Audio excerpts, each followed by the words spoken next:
Құрмет ордені әлі берген жоқ. Бір-бірін құрметтесе, сыйласа, өміріміз берекелі болады. Бақтияр болып тайлақпа бармын, қалдым и қалатын шығармын деп. Гүлдер десе, әр әншінің арманы болды. Поэтому бізде пластмасса әншілер көп қой қазір. Ақшаға концерт жасап жатқан концерт, оған сен тір дауыспен айтуың керексің. Бақтияр Тайлақбаев дейтін біз үшін ол үлкен атақ дейді. Көбісі танымал, сол бізде жұмыс істейді. Соларға мен жауаптым, мен қараймын. Ой, Бәкен келе жатыр, Бәкен қазір бағасын сындырады. Армысың құрметті көрермен, бұл Ел Кезет порталындағы базарлайық бағдарламасы. Мен Ерлан Дәулетияр, және бүгін біздің қонағымыз әнші, Қазақстанның еңбек сіңірген әртісі Бақтияр ағамыз Тайлақбаев. Бақтияр аға, қош келдіңіз. Ана кейбір адамдар Қазақстан Республика қайраткері дейді. Ол өте жақсы атақ қой. Бірақ мен әртісі. Әртісіз. 98 жылы ең соңғы осы атақты алған Қазақстан енді өнер адамдарын, ол кезде Илья Жақанов, көкеміз Нағима Есқалиева халық әртісі алды. Содан кейін оның бәрін жауып тастады. Жауып тастады, иә. Иә, халық әртісі, Қазақстан еңбек сіңірген әртісі, тек қана қайраткер қалдырды да, бірақ қайраткер ол кезде де болды. Негізі, бірақ ол шамалы оның кәсіби несі атағы деңгейі басқаша. Енді мына режиссерларға, композитор, сахнаны безендіру адамдарға беретін. Әртіс деген ол өз деңгейі шамалы кәсіби профессионалдық несі ғой. Сол енді қайтты оралып, қазір келіп отыр, халық әртісі былтыр ашылды деп. Енді көп адамдар Инстаграмда, Фейсбукта, көшеде даже тойға барсаң, Қазақстан халық әртісі деп айтады да, мен ойбай ұят қой, мен халық әртісі емес. Бақтияр аға, енді сіздің баяғыда халық әртісі атағыңызға келді ғой дейді. Халық сізді енді дауысыңызды, әндеріңізді сыйлайды, өзіңіз репертуарыңызды ерекше дейді, ешкімге ұқсамас. Сол сияқты мен Қазақстан еңбек сіңірген әртісім. Дұрыс айттым. Халық енді атаққа қарамайды ғой. Әрине. Өзін кім халық әртісі көреді? Майкл Джексон ол атағы жоқ қой, Майкл Джексон ол Африкада Майкл Джексон. Сол сияқты сіздің де тыңдармандарыңыз, халқыңыз жаңа сізді халық әртісі көрсе, яғни сіз соған лайықсыз деген сөз. Енді биыл енді өкімет бір сыйлайтын шығар, енді 40 жыл болды. Көз қарасы дұрыс бола ма деп сенеміз. Енді әр адамда қаншама жас болса да, бәріміз пендеміз ғой, әр шамалы бір не бар да енді. Әттеген-ай, осы болса ғой деп. Адамға көп керек жоқ қой. Құрмет адамның арасында бір-бірін құрметтесе, сыйласа, өміріміз берекелі болады. Негізгі адам баласы жолы солай болу керек деп ойлаймын. Қандай атаққа әлі қол жеткізіп едім деп жаңа көкейіңізде жүрген айтып отырсыз ғой биыл. Жоқ, енді атақ енді қандай атақ елену әлі? Құрмет ордені әлі берген жоқ. Менен кейінгі жастарды енді өз былтыр біраз әңгіме болды ғой, кім айтпай қойын. Қасымда істеп жүрген кейбір әріптестер кезінде Бақтияр аға сізді көріп армандайтын деп олармен құрмет ордені алып отыр. Енді білмеймін енді. Мүмкін әр айтады ғой, жолы басқа, араласатын адамдар басқа, сыйласатын адам мүмкін сол шығар. Атақтары араласатын адамдарға байланысты деп ойлайсыз ба? Көбірек талпынып ізденіс жасайтын шығар. Мен енді көп шын айтқанда қондай нәрсеге ұялам, барып өтіп маған атақ беріңіз деп. Былай деп құрсын ұят қой деп. Жақсы, енді өзіңіз айтып отырсыз, сахнада жүргеніме 40 жыл болды деп, әдетте енді осындай атаулы даталарда өнер иелері қорытындылап, шығармашылық кеш ұйымдастырып жатады, концерт беріп жатады. Сіз қалай атап өттіңіз осы 40 жылдығыңызды? Мен жалпы 19 жылдан бастап сол біраз шараларды өткіздіріп келе жатырмын. Енді әрине ол оңай емес қой, қазір ұйымдастырып, мен енді ылғи айтамын, біз өмір бақи енді сол кезден бастап солай келе жатыр ғой. Өзім администратормын, өзім режиссермін, өзім репертуар редактормын, оны билеттермін, оны жүгіру, ол кәдімгі ол сол кейде соны не аласында, ананы енді жүгіресің, жасайсың, билеттермен айналысасың, өйткені ол бәрі шығын ғой. Телевидение жағасың, сахнаны безендіру, арендасы бар. Енді жақсы зал алғаннан кейін ол саған 500 мың ғана тұрмайды, ол миллиондап тұрады. Оған бәрі қаражат, енді соған жеткіздіру үшін әрекет жасайсың. Содан бәрі өткенде моральдық шаршы, одан кейін мен тағы да бір концерт ұйымдаса құрсын деп. Бірақ шамалы уақыт өтеді, қайттан өткені ол ең бірінші өзі үшін керек. Иә. Өзің ниетің үшін, ішкі табиғатың үшін, халыққа мен деп өзің үйреттің өнерімен, енді олар күтеді, сағынады, іздейді. Сол үшін толтыру үшін соны әрекет жасайсың әрине. Енді осы республика сарайында былтыр бұна мәдениет басқармасы көмектесеміз деп еді, ұйымдастырамыз деп. Сосын шамалы басқаша әңгіме болып кетті. Оған да бір шамалы өкініш бар.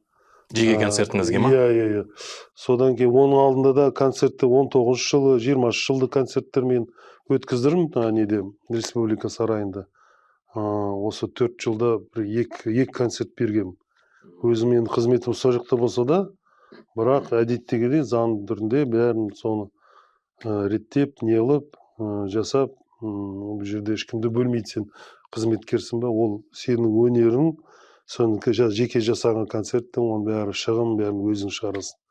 Ол саған кәдімгі сен сол жақта жұмыс істеп ойлайды да мен жұмыс істеймін, бәрі қолымда тұр. Ондай емес, ол қазір заман басқа ғой. Нарықтық заман, әр нәрсеге осы сұрау бол, судың да сұрау болды деген сияқты. Оған енді келу үшін біраз жұмыс жасау керек. Жақсы. Енді ол ой бар. Мен биыл енді бір арманым Астанада осы есеп беру концерт берсем, өткені біраз жылдар болды. Бірақ мен концерттер бергенім, олар жай минус плюс дейді ғой, онда емес, мен тірідей концерт. Оған маған оркестр керек. Мен сол стильді қазір соңғы жылдарды концерт. Ол үшін Астанада эстрадный симфониялық оркестрмен концертті ұйымдастыруым керек болды. Ол енді біраз жұмыс. Бүкіл сахнада 70 адам ба, 90 адам ба оркестр отырады. Оның бәрімен жұмыс істеу керек.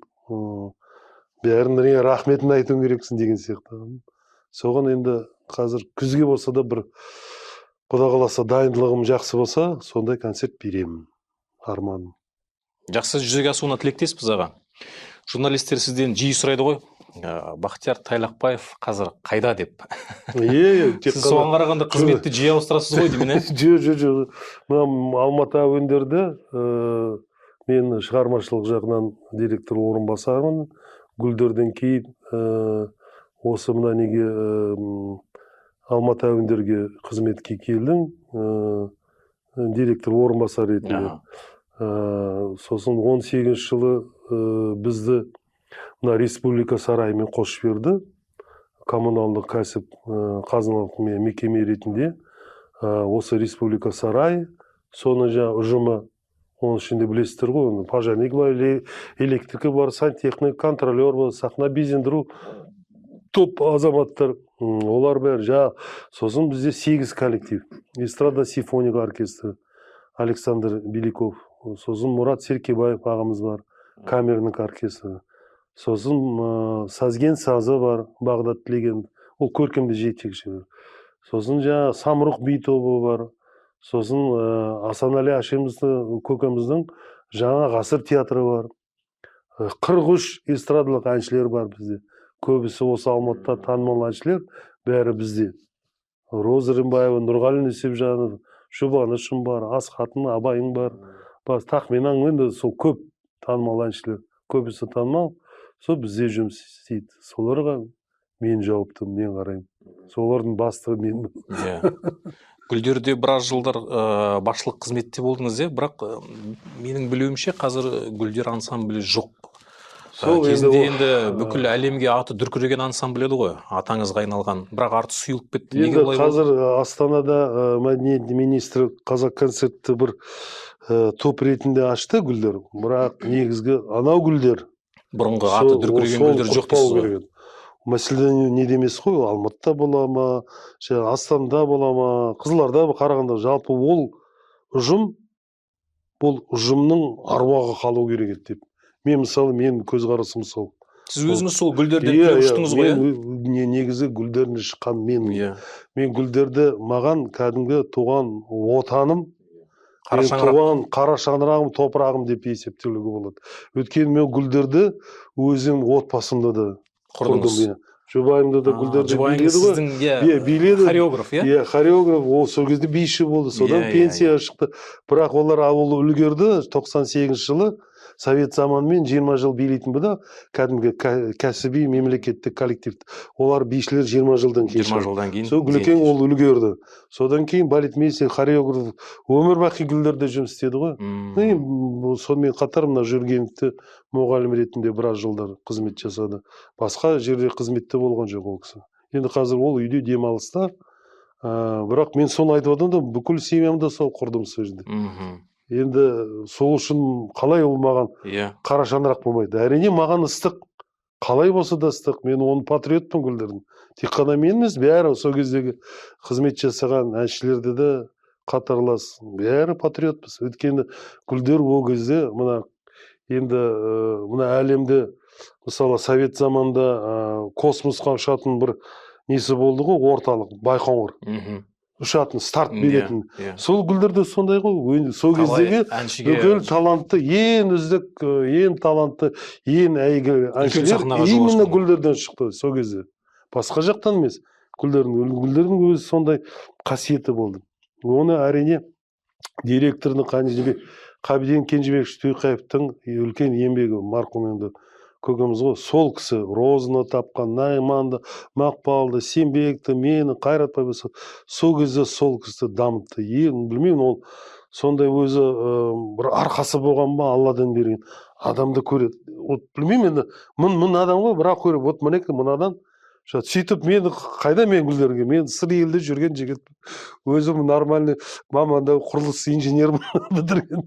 Содан кейін сол жерде институтта кафедра кіші мұғалім қызмет болып жасадым 2 жыл. Сөйтіп Алматыға келдім да республика байқауға. Қайдан білмей, әйтеуір сол неде республика сарайында концерт мені шақырып алды да, ертең 9-да маған кел кабинетім. Жақсы дедім, үлкен кісі, бірақ мен сол кезде айтты, осы мен танымаймын ғой, жас жігітпін, гүлдердің директоры. Бірақ гүлдер десе, ол кезде бүкіл Қазақстан бойынша, енді басқа мемлекеттер білемін, бірақ Қазақтан бойынша гүлдер десе, әр әншінің арманы болды. Түсінде кәдімгі көретін, ойбой, мынау гүлдерде шыққан әншілер еді. Ең биігі элита, потолок дейді ме же орысша, сол сияқты. Сол кезде сол кісі шақырды, давай Бақтияр, сен бізге әнші болып кел деді. Оның алдында талай адамдар жиі келіп тұратын, гүлдерге кіріп, таныс арқылы, мен содан кейін ол әңгіме таныс арқылы, консерватория, ана жақта бітірген, ол кісі қабылдамайтын. Өте сирек, оны кіру үшін ол ешкімді жақындатпайтын да. Білмей сөйтіп не алды, мен енді үйге келдім, көзім жанып кетті. Әкем өзі ғылыми адам, пединститутта проректор, шет тіл факультеттің кезінде әке шешесі де менің әкем ашқан Қызылордада. Өзі мамада ағылшын, енді көп тілдерді білетін енді. 14 тіл білетін, 7 тілді судай сөйлейтін кісі болған. Сөйтіп, жоқ, сен ғылыммен айналысасың. Енді ол кезде көретін енді. Ол кезде сондай болды. Мысалы, мұғалім десе, пединститутта, завкафедра, доктор, профессор десе, ең құрметті адамдар. Қазір енді заманда болса, қалтаңда тиын болса, құрметті болып отырасың. Ол кезде солай болды. Ең құрметті адамдар, соны адамдар, ректор, проректор, завкафедра, декан, профессор, доцент болса. Қазір енді шамалы басқаша болып кетті. Сөйтіп, ол ойлайды, мен баламның ғылыммен айналсын деп, сөйтіп өзі. Өйткені әке шешемді мұғалім ғой. Шешем мектептің директоры, әкем пединститутта, ол докторына сосын жоқ, бізде ұрпағымызда әртістер болған жоқ. Әртістер енді шамалы, шынымен де қиын жолы ғой. Өнерде, мысалы, әсіресе әншілік эстрадада көптің бірі болып жүрсең, өмірің қиындау болады. Енді жұлдыз болсаң, әйгілі болсаң, табысың да болады, жағдайың да болады. Енді қаражатқа байланысты ғой енді. сол сияқты енді әкеміз енді тұрақты мемлекеттің ертең ғылым адам болсын, жаңағы бір енді кандидатский доктор болып ертең жалпы өмірі жақсы болады деп. Әртіс болғаныңызды қаламады қысқаша. Иә, қысқаша. Бірақ ол әкем дауысы керемет. Негізі менің табиғатым әкемнен берген. Әкем студент кезінде оперный театрда кәдімгі кружокқа баратын вокалды. Сосын үлкен опералар болады, соған қатысатын.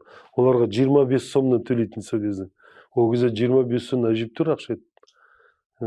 Сөйтіп ол әкемнің сондай вокал жағынан білім болған, өзі студент кезінде оқыған. Сосын әр отырыста енді әлге дейін сол кезде бәкеңнің дауысы дейді. Дауысы не болғанда терезе дірілдейтін дейді. Шынымен де сондай мықты дауыс болғанда. Сенің айтқан оның бір 25%, 30% дейді. Ол бәкең дейді, мен әкемді сондай кісілер сөйтіп, сондай дарын, талантты кісі болған біреу. Бірақ енді ол біледі ғой, ол өнер жолы оңай емес деп. Бірақ біз жаспыз. Жас. Сосын енді өзім табиғатымен әлгідеймен мойындаймын, мен романтикпін дейді ғой. Осындай әсіресе өнерге қызып кетсең, түсіңде кәдімгі елесе, мен сахнада ән айтып отырмын, жүрегімді дүрсілдеп тұрады.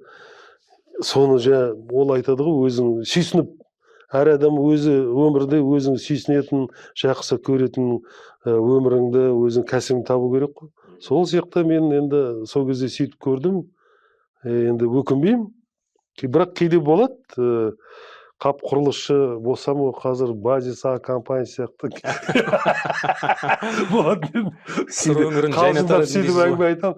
Бірақ енді болғаны болды. Әйтеуір өзім енді әншілікке, кәсіптік әншілікке соның деңгейім бар екенін білемін. Өйткені мен өте бақытты адаммын.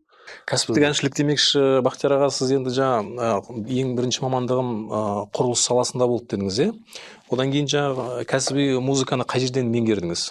Оны мен әрине келгеннен кейін, мен негізі музыкалық мектепте оқығам.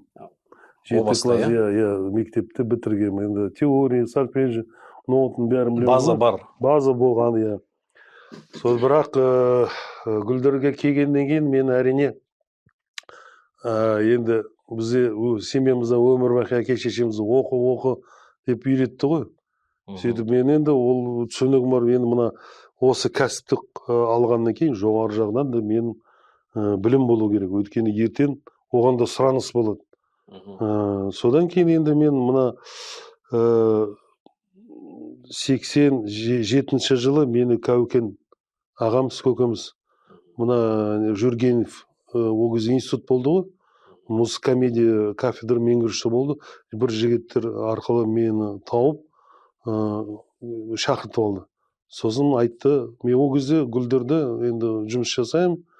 Айтты, сен маған оқуға кел деді, музыкомедияға. Мен айттым, мен енді Гүлдерді қызмет жасап отырмын. Біз сапарға көп шығамыз. Одан мен пәтерге очередьке тұрдым деген сияқты. Өзім общагида енді тұрып отырмын, семьям, қызым пайда болды сол кезде. Қыздар енді сосын не деді, жоқ, гастрольге жүре бер, бірақ арасында сен сабаққа келіп тұрасың. Өйткені тек қана кәсіби сабақтар. Өйткені мен жоғары білім, диплом бар ғой, политэкономия, философия, оларға бармаймын.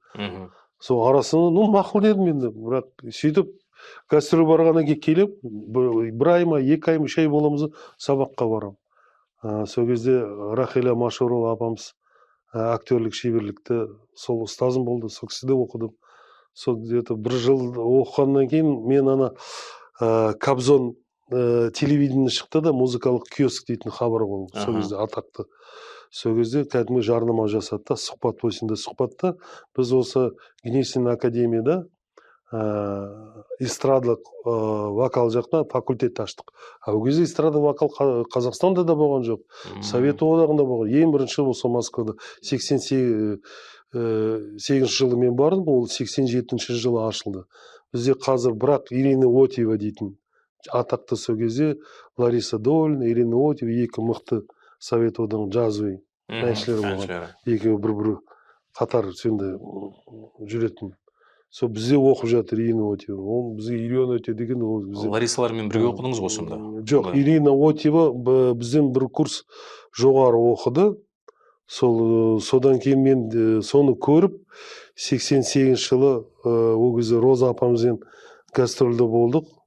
Роза Бағланова.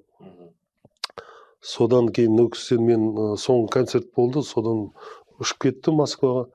И келіп оқуға түстім. 300 адам документ тапсырды. 300 адамнан курс тек қана 5 адамдан. 5 адамды қабылдады. Сол 300 адамнан 5 адам суырылып шыққан. Өте үлкен конкурс болды енді. Кәдімгі оқуға түсуге. Сөйтіп Гнесинда, Кобзонның қасында, Градский, Александр Борисович вокалдан, Лев Валерьянович Лещенко берді. Елена Марценова, Великанова, Елена Великанова ол кезде тоже Россияның халық әртісі. Сол мен кәдімгі анам сияқты куратор болды ғой біздің курс. Бәсе сіздің ең алғашқы әндеріңізден жаңа ресейлік эстраданың лебі шығып тұратын. Енді сол мектебіңіз сол жақтан екен ғой. Сол кісілерді енді жалпы әлге дейін тарихта осы Россия музыкалық өнер академия мен ғана бітірдім. Кейде сізді осы елде сол кезде қазақтың Киркорова деп салыстырып жатыр ғой. Сол теңеу сізге қалай? Киркоров пен Карл Готпен де салыстырды. Адам әрқашан салыстырады ғой. Қазір жаңа Бачелимен салыстырады екен, соның біраз әндерді орындаймын. Енді ол жақсы ғой, ол салыстырса. Бірақ мен ойлаймын, Бақтияр болып Тайлақбаев бармын, қалдым и қалатын шығармын деп. Роза Бағланованы еске алып отырсыз ғой, жаңа сізді өнерге де жетелеп келген сол кісі деп естейміз. Жоқ, енді өнерге енді мен тарихын айттым ғой, Гүлдерге келдім, Қабиден Кенже Тұйықаев. Мені осы жерде республикалық байқау болды. 83 жылы, жоқ 82 жылы сөйтіп ол кезде республикалық телевизиялық байқау болды. 130 әнші қатысты Қазақстан. Сол кезде мен 130 әншілер бірінші орын алдым. Қабиден Кенже мен республика сарайында тыңдап, сосын мені шақырып, осындай шақырту жіберді. Енді мен Қызылорда қаласында институтты бітіргеннен кейін сол кафедра ТИОС технология организация строительства кіші аға мұғалім болдым. Сабақ жағынан беріп, бір жағынан мына институтта бізде ансамбль болды. Сол ансамбльді көркемге жетекші болдым. Сөйтіп енді сол Гүлдерге келдім. Гүлдерді сосын Роза апамыз мені ол кезде ең бірінші менің композиторым Төлеген Мұхамеджанов болды. Төкемнің ең бірінші алғашқы әндердің біреулердің мен орындадым. И бірінші әндерімді сол Төкен маған жазды. Бақтияр аға, енді сахнада жүргеніңізге сіздің 40 жылдан асып баратыр. Бүгінде енді сіз шәкірт тәрбиелейтіндей тәжірибеңіз бар. Артыңыздан еріп келе жатқан, ұстаздық етіп жүрген шәкірттеріңіз, іні қарындастарыңыз бар ма өнерде?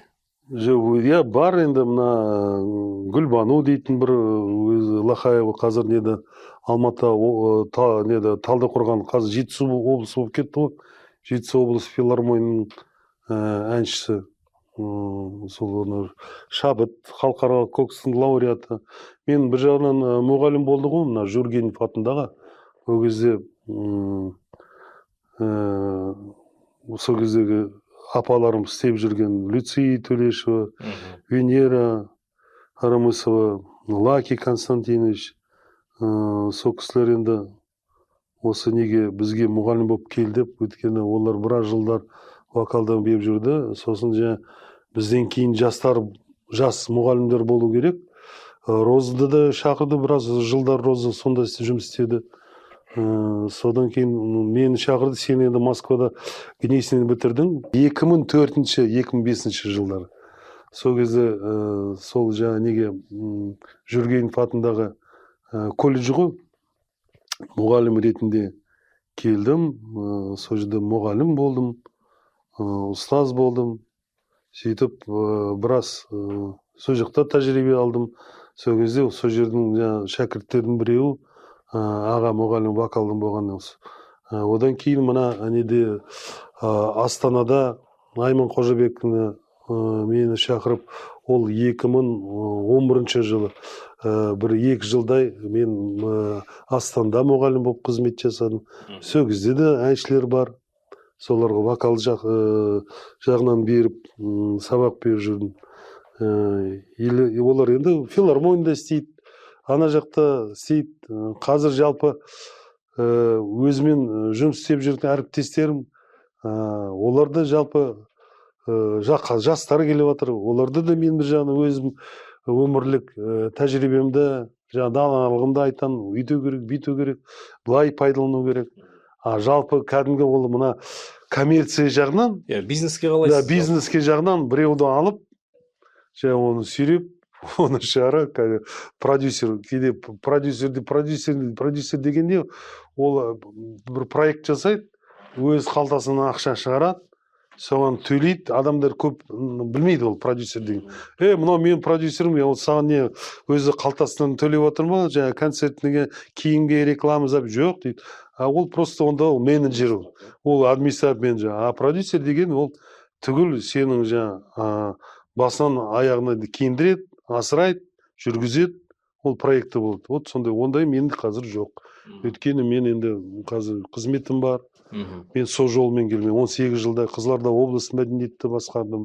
18 жыл басқардыңыз ба? Жоқ, қазір 18 жыл болды ғой. Мен әншілікпен қатар алып жүргеніңіз. Ол сонда как не дейді, административный жұмыста дейді, бірақ өнер жолында сол сөйтіп Астанада болдым. Қызылордада қызмет басқардым. Гүлдерді директор болдым. Қазір орынбасармын мінекей. 2 жыл енді пенсия шықсам да, әлі қызметте жасап Сіздің енді қазақ эстрадасындағы орныңыз бөлек, Бақтияр Тайлақбаев деген атыңыз бар. Былайша айтқанда эстраданың саңлақтарының бірісіз ғой. Мына қазір кеше ғана сахнаға шығып, бір-екі рет жаңағы көгілдір экраннан көрінген әншілер жеке мектебін ашып жатыр. Сіздің де мысалы ашуға қарым-қабілетіңіз жетеді ғой. Бақтияр Тайлақбаевтың өнер мектебі орталығым бар менде. Гүлдер дейтін орталығым бар. Мына Абая Әуезовда сол жақта біраз бала тәрбиелейсіздер. Би жағынан класс бар. Әрине енді мұғалімдер істеп жатыр ғой, жігіттер жүргізіп жатыр. Сосын вокалдан Бекболат дейтін біздің іншегіміз баламыз сол вокалды жүргізеді. Тағы 1-2 қыз Мирас дейтін вокал. Сондай нем бар, шамалы кішігірім мектебім. Сондай олар жұмыс жасайды. Бірақ мен анда-санда барып, мысалы бір конкурсқа балдарды дайындалғанда соған қатысам, солармен енді финальный жұмыс мен жасаймын. Қара жұмыс олар жасайды. Сосын шлифовка дейді ғой, сол сияқты ең аяғын бәрін бітіріп, осылай болу керек деп. Жалпы сондай нем бар, шағын мектебім. Бірақ көп жерлерде мен мынандай мектебім бар, ол мен бизнеске айналдырып кеттім деп айтпаймын. Тыныш қана жұмыс істеп жатыр. Сондай тірлік бар. Әнші ретінде сахнаға шығып тұрасыз? Әрине, өзім мысалы кейде бізде жиі концерттер жасаймыз, сосын шаралар көп. Кешеға көрдіңіз ғой, бүкіл Алматы біздің әсем ортақ қаламыз, субботник дейді ғой. Бүкіл соның бәрін ұйымдастыру жұмыспен мен де жүрдім көп, 3-4 күн бүкілдер жинап бәрін. Осында жалпы мен мына коллективте қазір мен айтамды, көбісі саяси жұмыстар, комиссармын мен. Баяғы жаңа дивизияның өзі командир болды, оның қасында политрук болды. Соны саясат жағынан бүкіл жұмыс мен жасап отырмын. Өнер жағынан, саясат жағынан. Бақтияр аға, мына алдыңғы жылдары мынандай бір әңгіме болды ғой, тойға шығатын әншілер, тамандаларға салық салу керек деген. Ол енді әңгімелер бізде баяғыдан көп әңгімелер жүріп жатыр. Бірақ оны әңгіме болып қалып жатыр ғой. Мысалы, осыдан бір 2 жыл бұрын пандемия болды ғой. Сол кезде Zoom арқылы мәдениет министрлігі үлкен шара өткіздірген. Мен енді осы біздің мекеменің атынан Алматы мәдениет басқармасының атынан сол Zoom-ға қатысқан менмін. Осы жаңа фонограммсыз заң шығару керек, әншілер айту. Сол кезде талқыладық, әңгіме айттық. Мысалы, шынымен де сіз өзіңіз қалтаңыздан мынандай термен шығарып, енді мәселе емес, сіз автобустың водителі болсасыз ба, жаңа ненің құрылысшы боласыз ба, бір жерде өзіңіз қалтаңыздан шығарып концертке барасыз ғой. Мысалы, 1000 теңге тұра, 10 мың тұра, мәселе емес. Өзі қалтаңыз, ана сахнаға шығып, сізбе фонограмма айтып тұрса, сіз риза боласыз ба? Мысалы, мына тағамды аламыз ғой.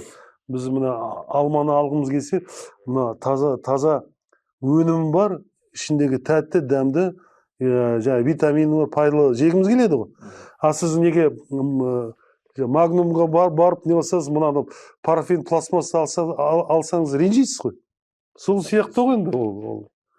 Поэтому бізде пластмасса әншілер көп қой қазір. Сөйтіп ана.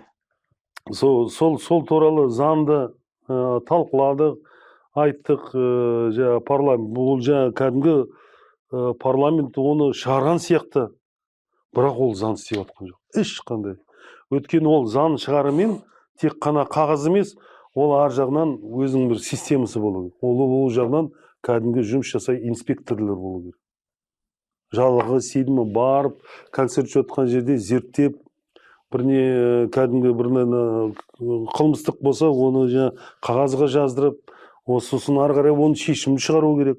Мысалы, фонограмма айтса, кәдімгі штраф жасау керек. Салық салама, басқасын штраф салама. Өзбекстанда сондай заң қабылданыпты ғой. Ол жұмыс жасап жатыр ма? Онысын білмеймін. Ол бізде де сөйтіп заң қабылдаймыз деді. Ол әліге дейін жұмыс, ол заң жоқ сияқтады.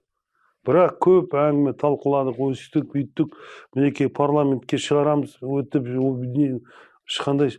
Сол кезде сол заң шықса, мен сізге айтайын, енді бір 60%, 70% өтірік нелер кетеді, халықты алдап атқан. Тек қана запись жасап, барып не алады да, халықтың ақшасын төлей береді, олар байы береді. А олар негізгі мысалы, бір жақсы молзавод болады ғой. Мысалы, фудмастерді жақсы ұнатамыз ғой, сапалы деп. Соны, мысалы, өтірік нелі заводтар бар, өтірік жатын елады, бірақ өнім дұрысы, бұл ішкі жүрген химия, олар уже қалып қалады. Енді нарық деген заман сол ғой, рынок деген. Мынау жақсы қалады, өтірігі кетеді. Сондай сияқты болады ғой. Мысалы, солар пайдаланып жатыр сонымен.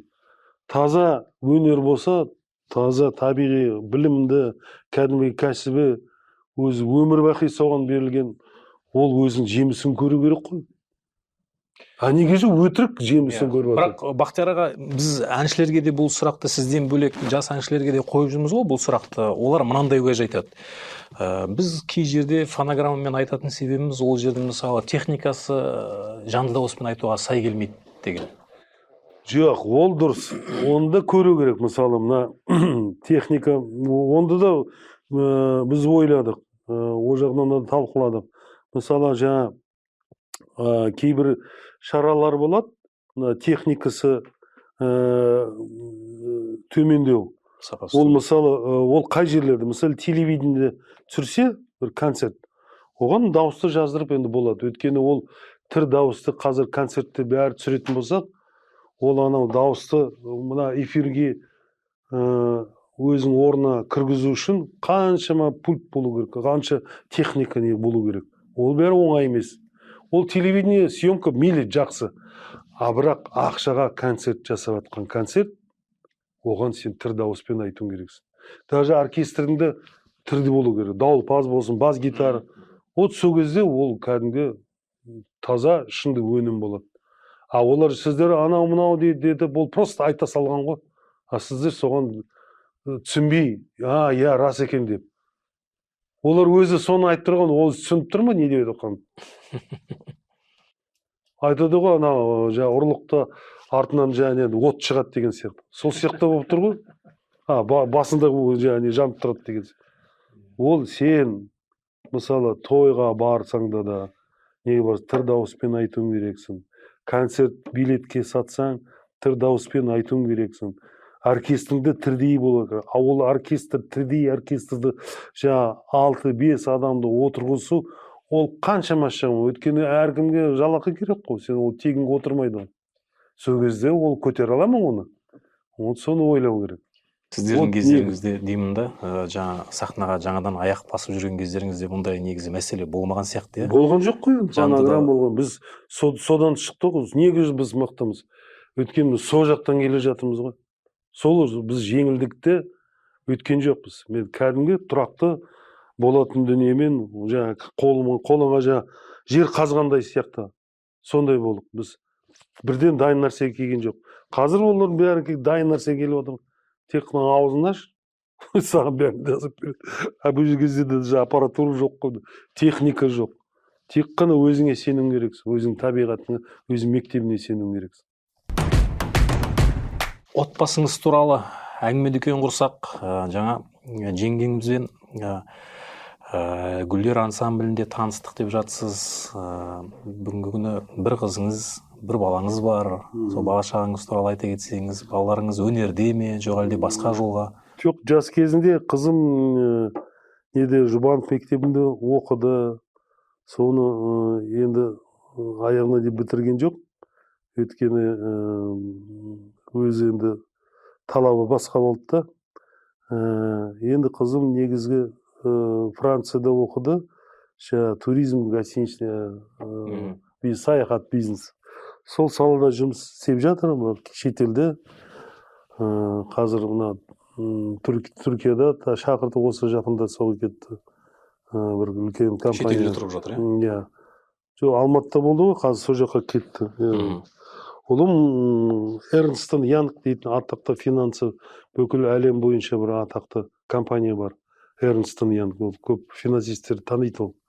Эрнст энд Янг дейді компания. Сол қазір Сиднейде, сол Эрнст энд Янг компанияда бір бөлектің департамент директоры. Сиднейде тұрады? Иә, Сиднейде 7 жыл болды. Қызметі жақсы, өсу жағынан. Осы жерден көрмеген өсетін орынды сол жақтан өсіп кетті. Енді қазір былай болып кетті ғой. Баяғыда біз шетелге шетелге шығу қиын болды ғой, шығармайтынды да. Саясат сондай болды. Кәдімгі қазір Стамбулға бір жерге кәдімгі Қызылорда, Шымкентке барып келген сияқты ғой енді. Сондай заман. Әлем деген, ол бүкіл әлем бәрімізге ортақ. Ертең со жақта, бүгін со жақта, ертең мүмкін мына жақта. Әйтеуір аман болсын, қызметі болсын. Ол өз негізгі мамандығы финансист, балам. Бірақ жас кезінде де ән айтты, екеуміз айтқан бір-екі дуэтіміз бар. Ән бар, ютубте бар. Жаман емес жалпы. Бірақ енді мен негізгі, мен өзім көзқарасым, саясатым былай. Баланы, адамды, кейбір нелерін енді әке-шешесі кішкентайының қасында еріп жүреді, гастрольге, тойға болса тойға домбырама айтқызады. Мен оны өйткен жоқ. Мен баланың несіне қараймын, өзінің талпына. Ол кәдімгі сүйсініп, папа деп, бүйтші, давай мен өйтейін, кәдімгі маза бермей неғып тұрса, әрине мен соны қолдаймын. Спорт болсын, басқа. Өйткені адам несіне қарау керек. Неге ол өзін ұнатады? Қай жаққа өзін талпынады? Кім болады? Ол өзі шешу керек. Ол мен әдейі не алып, дұрыс боламын, дұрыс болмаймын, кім біледі. Сөйтіп олар өздері сөйтіп таңдады. Біз тек қана қарап, көмекші болып жүрдік. Оқума? Қанша, пәленбай оқума, қаражат па? Қиын болса да сол сөйтіп.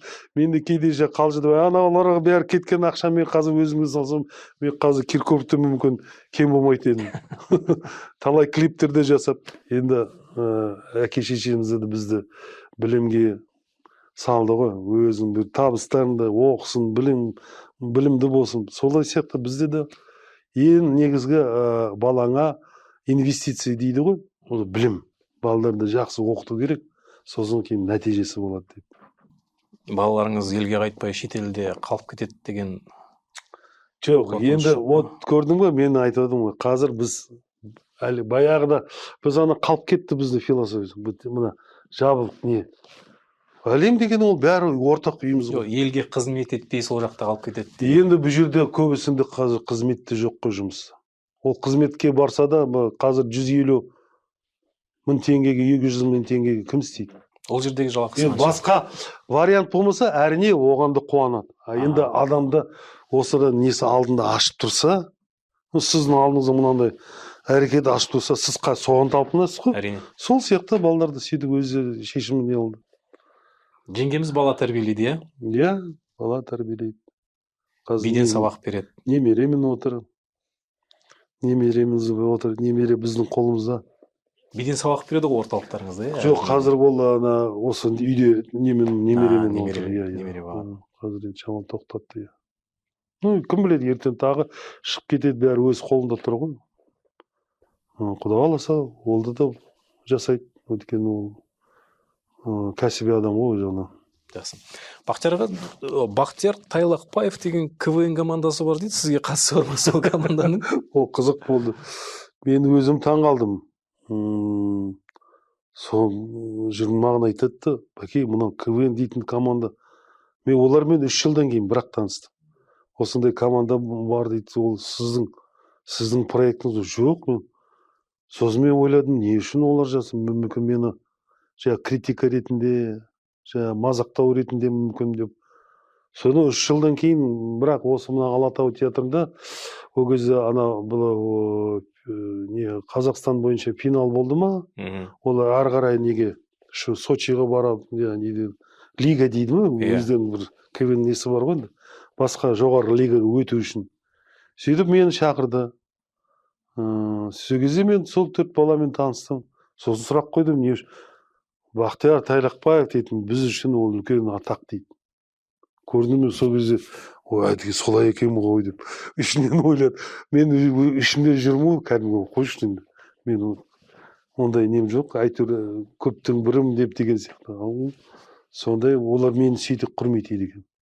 Аға, әр әншінің өнерде енді шарықтау шегі болады, бір шығармашылық дағдарыс кезеңдері де болады.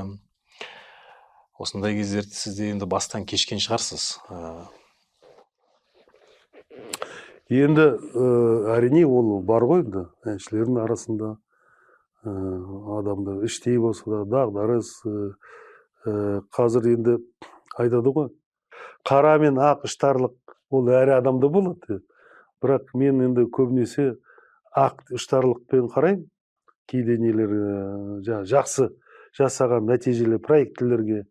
Мүмкін енді мына кейбір адамдар өзін соны оған үлес қосып, бізде өзіміз Қазақстанда жақсы концерттерді ұйымдастырып, оның бәрі шығым ғой. Соны мүмкін спонсорды тапқан, біреу көмек тапқан шығар. Тек қана осындай жағынан, мысалы, вокалдық жағынан, өнерлік жағынан, онда менде бір көре алмай, іштарлығым жоқ. Бірақ мен сезем, маған бар. Оны мен білем. Оны сезем кейде. Бірақ оны біреуге кәдімгі қара ниетпен менде ондай жоқ. Кәдімгі сонда сізді көре алмаған адамдар жолыңызды кескен, аяқтан шалған кездер болды ма? Енді кезінде болды, бірақ кезінде мысалы нелер съемкалар болды ғой, телевидение. Сонда мен алдында концертке қатысасың деп, артынан сіз қатыспайсыз деп, сосын артынан естіп отырмын да, кім екен. Мен аттарын айтпай қойын. Сонда мен көзім жетті бірнеше рет. Осындай адамдар не қылады екен. Көре алмаушылық па, жібермей кәдімгі ол шықпасын деп, халыққа жақсы танымал болмасын деп. Сондай бар адамдар. Дәстүрлі сұрақтарымыз бар еді, Бақтияр аға. Мынау біздің бағдарламаның атында өзіңіз көріп отырсыз ғой, базарлайық деген. Арасында осы өзіңіз сияқты өнер иелерімен базарлап аралап кететін де кездеріміз болған. Базарға барып тұрасыз ба жалпы? Әрине үйдегі жаңа базарға баратын, дүкенге баратын мен ғой, әйел екеуміз енді, бірақ ол әбден үйреніп қалды, менсіз бармайды. Сосын ол кісі енді шамалы маған қарағанда базарға ақ көңілдеу. Базарға мен келгенде мен саудаласам сұраймын, неге бұлай, өйткені мынау қай жақтан шығы, неге мына бағасы бұлай деп деген сияқты. Сөйтіп мысалы ана кезінде жер үй салдым ғой. Сосын ана базардың адамдарының құрылыс материалдары ғой. Ылғи енді барасың, анау керек, мынау керек. Сосын бір адамды артынан естін, ой, Бәкен келе жатыр, Бәкен қазір бағасын сындырады. Енді әрине ғой, енді қалта менікі ғой. Өйткені бәріне үлгеру керек, бәрін жетімді болу керек. Сондай қызық. Қатты сындырдыңыз ғой бағасын? Енді ол қатты сындырмайды ғой, білесіз, ол әркім өзінің ойымен ғой. Бірақ сонда да енді саудаласасың ғой енді. Жаңағы аузыңа мә деп, ол үшін пәленбай жаңа мынандай чемодандар болу керек. Саудаласасың, оған да ыңғайлы, маған да ыңғайлы, келсесің, ол өмірдің несі ғой енді. Өмірдің бір қызықтың жақсылығы деп есептеймін. Жақсы, Бақтияр аға, бүгінгі сұхбатымызды енді мына артыңыздан өсіп келе жатқан іні қарындастарыңыз, өнерде жүрген, соларға бір ақыл айтар кеңесіңіз болса, сонымен қорытындыласақ. Не деймін енді, мен іздеген әнімді ұнататын, өнерін ұнататын көрермендерім аман болсын, көп болсын. Енді әрине енді жас келеді, уақыт кетеді, ол бір жерде тоқталмайды. Мынаның орнына басқа келеді деген сияқты, ол табиғаттың заңы. Бірақ әттегенде көбірек сахнаға шықсақ, телевидение, басқа нелерді көбірек әнмен бізді шақырса концерттерге. Әрине енді өзімді көбірек насихаттауым керекпін ғой, ол бәрі өз қолымда. Бірақ Алла маған көбірек осы өнерді пайдалай болсайын деп, сол жолында жүрсем деп, соны сұраймын. Өйткені әлі мен бармын, жасамағанның жасамағаның өте көп. Құда қаласа жасау керек, жасаймын да. Ол енді басқасы енді сол өкіметті дұрыс көзбен қараса, бізді қолдап жүрсе, сол арман, өтініш, енді бағана атақ дәреже деп, өткені біз енді сол совет заманында келе жаттымыз ғой. Өткені халықты да соған қарайды. Ол кейде жаңа керек жоқ десеңде де, маған керек жоқ болса да халықтың арасында керек. Өткені өмірдің әлеуметтіктің заңы сондай болып тұр. Соған жете берсек, не деймін енді, көбірек жақсылық болса, өзіңде, отбасыңда, елімізде әрине ең бірінші тыныштық болу керек. Апат, басқа қастерлі заттардан сақ болсақ, еліміз тыныш болса, болды. Басқа не деймін, енді астымызда өмірімізде шаңырағымыз бар, көлігіміз бар, қызметіміз бар, адамға не, киіміміз бар, жейтін тамағымыз бар, не керек тағы адамға? Тек қана жұмыс жасау керек и шаршамау керек. Соны тілеймін. Жақсы. Тек қана өзіме ғана бәріне соны тілеймін. Келгеніңізге рахмет. Мына өнердегі арман тілектеріңізге жетуіңізге біз де тілектеспіз. Кеудеңіз марапатқа толсын аға. Рахмет. Енді тек қана менде емес, соған жеткен адамдарға. Жақсы, рахмет.